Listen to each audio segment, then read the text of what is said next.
of the morning. Thanks for being with us. I'm your host today, Seth Lawrence. The WHOW Morning Show streams to Facebook and YouTube, brought to you by Peterson Insurance, your Pekin insurance agent in Clinton. My guest in studio this morning, Monica Nyman with the St. Louis District Dairy Council. Good to see you, Monica. How you doing? Hello. Good morning. I'm doing wonderful. Good to hear, and welcome to summer, I think officially. Yeah, normally it's a little nicer out when I come and visit you in June, but it's okay. It's all right. A little dreary today, a little rainy, but I think we're officially kind of kicked off into the summer season. And June, of course, is a big month for the St. Louis District Dairy Council because June is Dairy Month, Monica. It is. Yeah, we get really excited about June Dairy Month. We're kicking off our media campaign with our theme called Pour on the Perfect, with kind of just discussion about milk in the grocery stores. So all of our staff is out and about in our 131 county area, kind of celebrating on behalf of the dairy farmers. Sure. So you said pour on the perfect, you said? Pour on the perfect. How about that theme for this year? Yeah, so there's a lot of milks in the grocery store. I mean, actually, today some listeners might not even have been aware of some of these that are out there. So we're going to kind of dive into that a little bit. But as far as June Dairy Month, we've been celebrating since 1937. So this has been going on for quite some time. It actually started because there was so much milk being produced. They just wanted to kind of figure out a way to promote it way back then when the cows were grazing on that fresh grass that was growing plentiful. And so it's just a time for us to kind of recognize the dairy farmers. They work very hard every single day to produce lots of fresh milk that we turn into all those delicious dairy foods, and really just remind listeners that 3 servings of dairy a day is what the dietary guidelines recommends. And so it's pretty easy to get those in with all meals and snacks. Sure. Great source of protein, nutrients. Dairy just runs the gamut of its benefits. It does. Yeah. And, and a lot of people are kind of, thinking about how can I improve my diet? How can I eat healthier foods? And so the dairy food group, because it has so much nutrition in it, like I mentioned, it is recommended 3 servings a day. And as a reminder, those are 1 cup of milk, 1 cup of yogurt, and 1.5 ounces of cheese. So that's really what's considered a serving. Gotcha. Well, let's dive into, you mentioned the variety of things at the grocery store as it relates to milk and dairy. Monica, let's talk about some of those options that, we may encounter when we're browsing that dairy section. There's a lot there. There is. Yeah. So the first 2 that I want to talk about are conventional and ultra pasteurized. Okay. So the word conventional, that's kind of that traditional gallon of milk. When you head into the grocery store, it's always in the back of the store. And it's put there intentionally because you have to walk past everything else to get to it.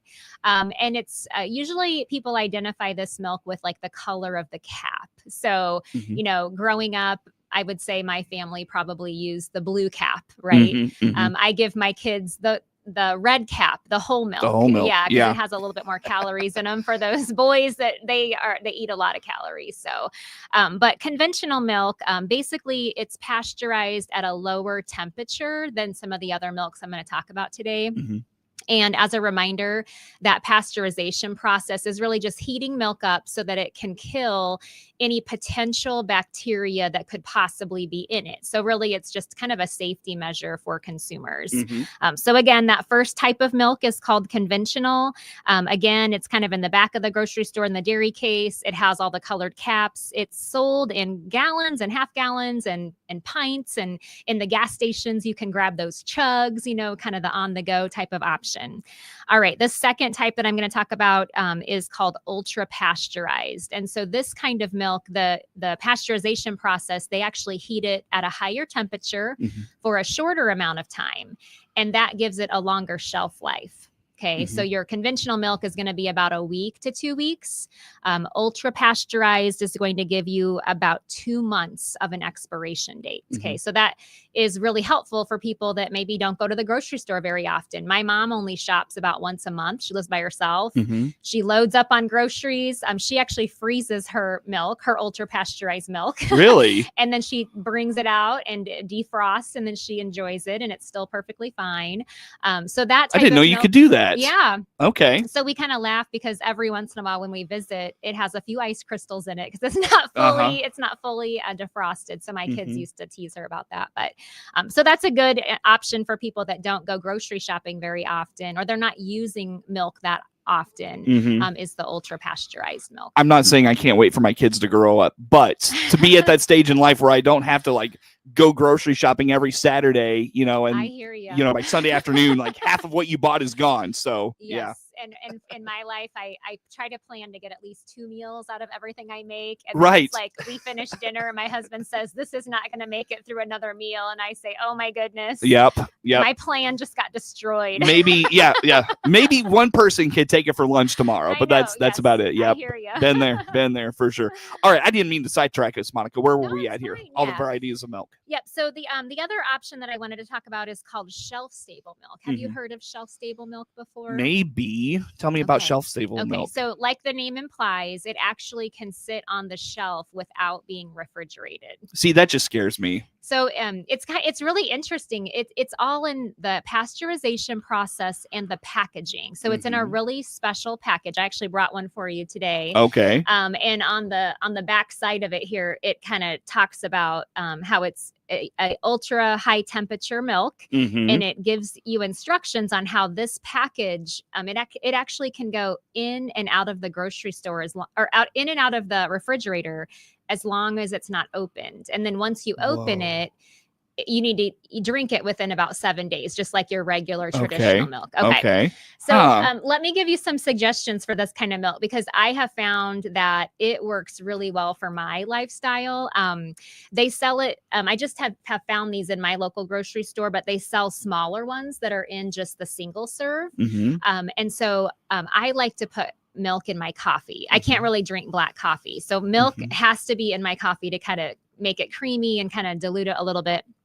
So I travel, I go to St. Louis at least once a month and have an overnight. I bring those with me to my hotel, and then I have the K-cups that I can just make my coffee, put the milk in it. I recently took a vacation to a resort where it was not all inclusive. So everything was super duper expensive. I actually packed these UHT milks in my check-on bag. And I put them in a Ziploc bag, and just in case, you know, in the middle of the air, it broke or whatever, they flew perfectly all the way. And I had milk to put in my coffee every single morning in my room without having to walk anywhere to buy expensive coffee, you know, drinks and things like that. You can use these for backpacks, lunch boxes, traveling, vacations, you know, because it doesn't have to be refrigerated until you want to enjoy it. So there's a lot of really great benefits to shelf stable milk. This is a product that I'm seeing a little bit more in the grocery store. It has been around for a long time, but now more companies are providing it with their label. So, okay, interesting. Yeah, it's an interesting product. But once you open it, it has to be refrigerated. Right, just like fresh. I mean, it is fresh milk. It's just, again, in the pasteurization and the packaging process. But just like regular milk, once you open it, it does have a shorter refrigeration life. So. Maybe a dumb question. How long can it sit on the shelf? So I purchased these this week, and it expires in September. So you have a couple months. I know. Whoa. Crazy. September 17th of 2025 is Best Buy. So they are very stable. That blows my mind, but also I'm like, I don't want anything to do with that. That scares the living you know what out of me. So, yeah, but I mean, I've had it. It tastes really good. It's regular milk straight from the cow. It's just into this amazing package that some scientists came up with how to preserve that food. But if you think about it, there's a lot of foods that can sit on the shelf for a really long time. So that's true. That's true, and that doesn't scare me away. You know, so maybe I should have a little more of an open mind on this one. All right, I'll give it a try sometime. Shelf-stable milk, if you're looking for some convenience, or you can keep it in your pantry. Some people are calling it pantry fresh because it doesn't have to be right in the refrigerator. Wow. So check out your local grocery stores for all these different kinds of milk. Okay, so then the question becomes, is that more expensive than just your traditional half gallon of milk? Yeah, so this, I think I paid about $2.50 for this carton. Okay. Yeah. So that's probably going to be a little bit more than your fresh milk. But again, anything that's more convenient is going to have a little bit more of a price tag on it in my purchasing history. But I feel like there's a really good place for that. And like I said, in my travels and my experiences, it's super convenient for me to be able to have a product like that where I don't have to keep it in a cooler and refrigerate it when I sit through meetings and then I get to my hotel or whatever it is. So it's definitely a great option for many people. Can you refrigerate it before you open it? Like, can you should, yeah, because you want it to be cold. Milk warm tastes best when it's cold. So if you purchase this from the grocery store, or if I take it, and I want to just drink it, always put it in the refrigerator to make it cold before opening it. Fair enough. Gotcha.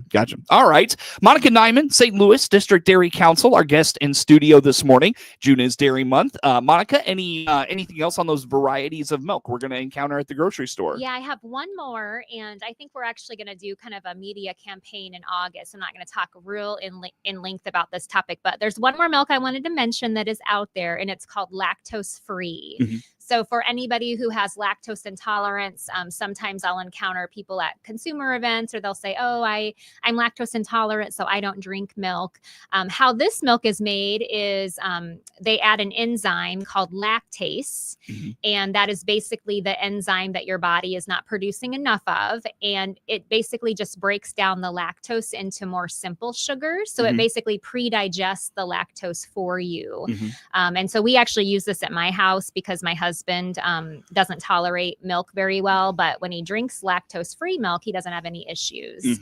And so he typically puts like chocolate syrup in it at night before bedtime. But so anyway, this type of milk, again, it's real milk. It has all of the same nutrients that the shelf stable has, that the ultra pasteurized has, that the traditional milk has. It just doesn't give you that gastro kind of discomfort that some people experience. It can be used in any way that regular milk is used, but I did want to mention that because it's broken down into simple sugars, it does have a little bit of a sweeter taste to it. So you might notice that with the regular white milk. If you're getting chocolate lactose free, it has syrup in it, so you're not going to notice a taste difference. But the white milk might taste just a teeny bit sweeter. So just kind of keep that in mind if you're using that as a substitute. Yeah. So has that that like, and I deal with it sometimes myself, where like, dairy just kind of upsets your stomach. Is that something that's always been kind of the human condition, like part of human nature type of thing? Well, it actually happens a little bit more as people get older. Oh, okay. It's just, one of those disadvantages of aging where things just kind of stop working as normally as they did previously. So basically what happens is over time, your body can produce less lactase enzyme, and that's made in your intestine. And so that's why as people, it's not really a condition that kids get. Statistically, it happens more in adults than children. But so as we get older, things just kind of stop working as good as they used to. And then you might notice a little bit of discomfort with that. The thing with lactose intolerance is that nobody gets diagnosed for it. It's kind of a self-diagnosed condition, right? And so a few things that can be bad about that is it could be something else going on that you just aren't really noticing. And then also a lot of people cut out the dairy food group because of course you don't want to have symptoms like that. But there are actually lots of strategies that we'll maybe talk about in August. But the lactose-free products are one of those strategies. Maybe we should be leaving Santa Claus some lactose-free milk then. Maybe, yeah, maybe. Maybe Scott Calvin had it right. The lactose intolerance. Very good. Monica, I'll tell you what, let's take a break here. Where do folks go to learn about all things June Dairy Month? Sure. You can check out our website, which is stldairycouncil.org. And you can also follow us on our social media pages. We're on Facebook and Instagram at STL Dairy Council. That is Monica Nyman, St. Louis District Dairy Council, our guest in studio. More to come with her on the morning show.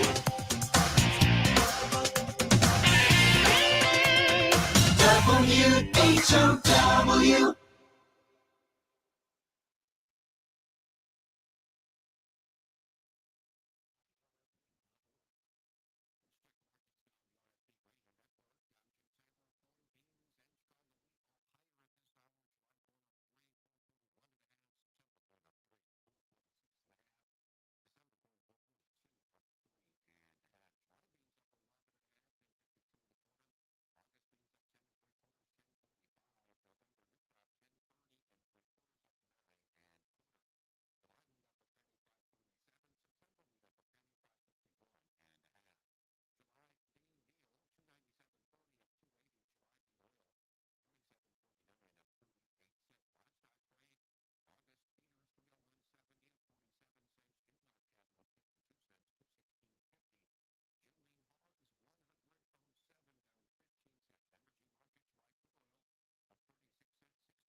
Once again, and good morning. Thanks for being with us. I'm your host today, Seth Lawrence. The WHOW Morning Show streams to Facebook and YouTube, brought to you by Peterson Insurance, your Pekin insurance agent in Clinton. My guest in studio, Monica Nyman with the St. Louis District Dairy Council. And Monica, of course, we mentioned June is Dairy Month, so let's continue on the conversation.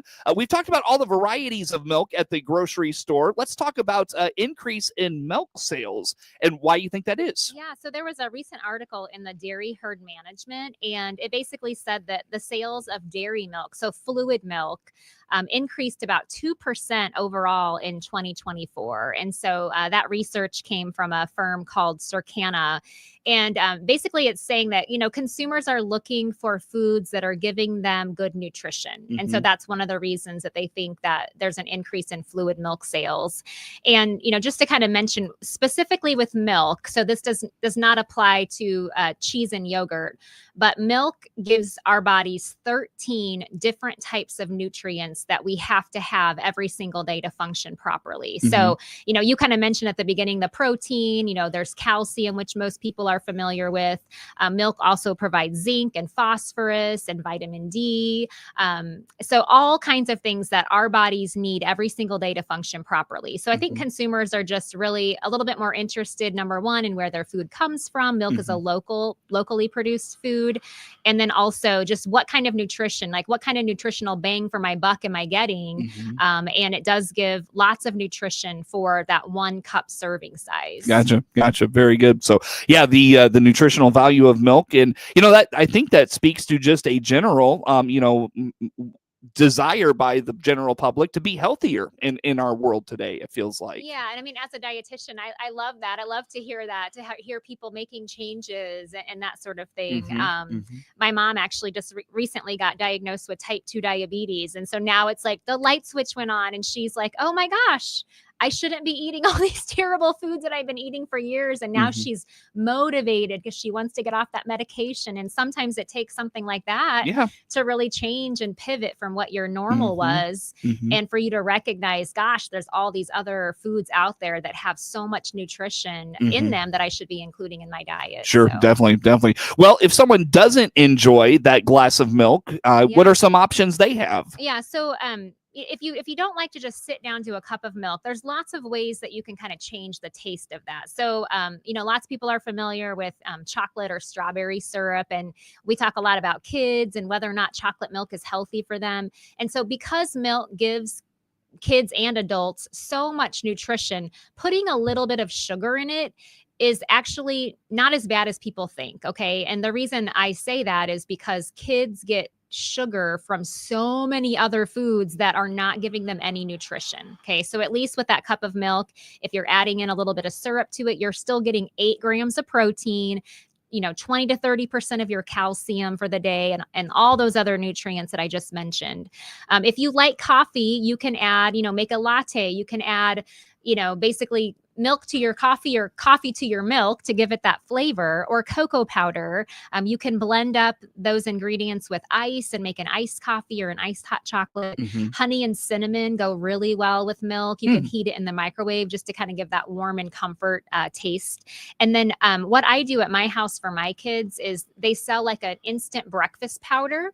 And so I kind of mentioned the amount of calories my boys consume. They're both they're teenagers, they are runners. And so we take whole milk and add instant breakfast powder to it, which gives them even more protein and more nutrients. And it's not a supplement. So it's a regulated food that I'm comfortable with them consuming because I know what the ingredients are. So they kind of make their own little protein shake by adding those instant breakfast powders to it. So lots of different ways that you can make that just plain cup of white milk taste a little bit different, but still getting those nutrients. Yeah. I haven't seen a whole lot of this lately, but I know within the last couple of years using like cottage cheese. We talked about this a while back. Cottage cheese in different recipes as a substitute for, whatever you're looking to make. Let's talk about some of those creative ways we can incorporate dairy into maybe general recipes or general just things we're doing. Yeah, I mean, if you do a search online, or I love to use the Pinterest app for recipes. There are so many ways that you can use dairy in your daily life. So whether that's adding milk to your morning a smoothie or your coffee drink, or maybe having a glass of milk with your snack. We do have a recipe this month that is kid tested. So it's called a strawberry milk Italian soda. And there's coffee shops and tea shops that are making these different types of drinks. You can make it at home. It was so easy. I took a cup of milk, I added a little bit of strawberry syrup to it, and then I added ice, and I poured some carbonated water, so like seltzer water.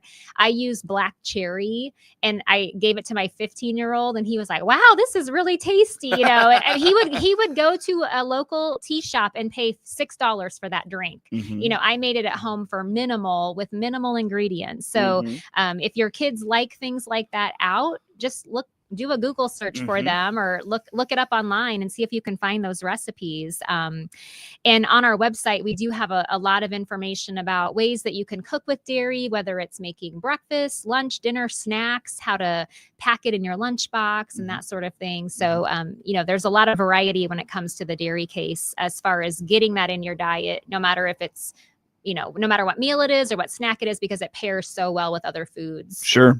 Monica, I hate to do this to you. Look at the clock. I have to wrap us up for the day. Where do folks go to learn about all things June Dairy Month? Sure. So again, visit our website, stldairycouncil.org. We're on social media, Facebook and Instagram at STL Dairy Council. Easy enough. Monica Nyman, St. Louis District Dairy Council, our guest in studio. The morning show streams to Facebook and YouTube, brought to you by Peterson Insurance, your Pekin Insurance agent in Clinton. Network News is now.